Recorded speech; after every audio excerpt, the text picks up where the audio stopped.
मृत्यू काही फुटांवर उभा होता। एका बाजूला कोसळलेला कॉन्क्रीटचा प्रचंड पिलर आणि दुसऱ्या बाजूला शरीरात घुसण्यासाठी तयार असलेल्या फुटलेल्या काचा। श्वास सुरू होता, पण आशा मात्र संपत चालली होती। त्या क्षणी त्या तरुणाने एक निर्णय घेतला। पत्नीला फोन केला नाही, कारण बोलण्या इतकी ताकद उरली नव्हती। त्याने एक सेल्फी काढला आणि एक व्हिडिओ रेकॉर्ड केला आणि एक मेसेज पाठवला। कदाचित हा माझा शेवटचा निरोप असेल। पण नियतीने त्याच्यासाठी अजून एक संधी राखून ठेवली होती।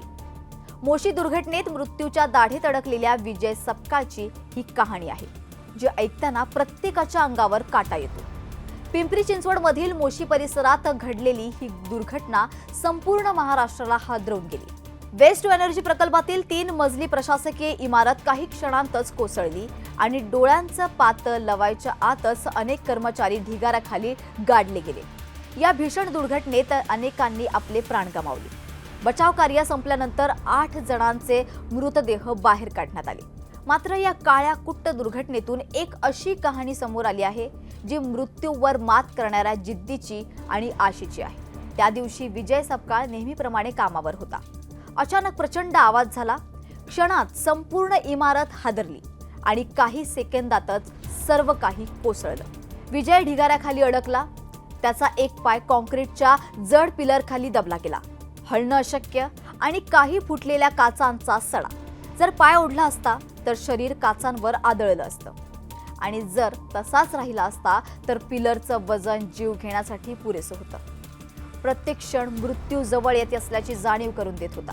वेळ पुढे सरकत होती, शरीराची ताकद संपत होती, मोबाईलची बॅटरीही कमी होत होती आणि त्याच वेळी विजयने आयुष्यातला सर्वात कठीण निर्णय घेतला। त्याने आपल्या पत्नीला एक सेल्फी पाठवला, एक छोटासा व्हिडिओ रेकॉर्ड केला आणि एक मेसेज लिहिला। त्या मेसेज मागे एकच भावना होती, कदाचित मी आता परत येणार नाही। त्या क्षणी एका पतीच्या मनात पत्नीचा चेहरा होता, एका वडिलांच्या डोळ्यांसमोर आपल्या मुलीचं भविष्य होतं आणि एका मुलाच्या मनात आपल्या कुटुंबाची आठवण होती। बाहेर मात्र वेळेची शर्यत सुरू होती। NDRF, अग्निशमन दल, महापालिकेचे कर्मचारी, पोलीस, सर्व यंत्रणा जीवाची बाजी लावून ढिगारा हटवत होत्या।